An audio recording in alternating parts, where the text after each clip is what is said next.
তবে আমি সেদিনই যাব যেদিন আপনি রূপাকে আমার স্ত্রী বলে আমার হাতে তুলে দিচ্ছেন।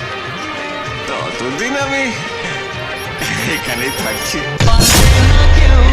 তোমার আমার মাঝে দেওয়াল তুলে দিতে ভালোবাসা এত কাটে পারবো তাকে ভেঙে দিতে ও পারবে না কেউ তোমার আমার।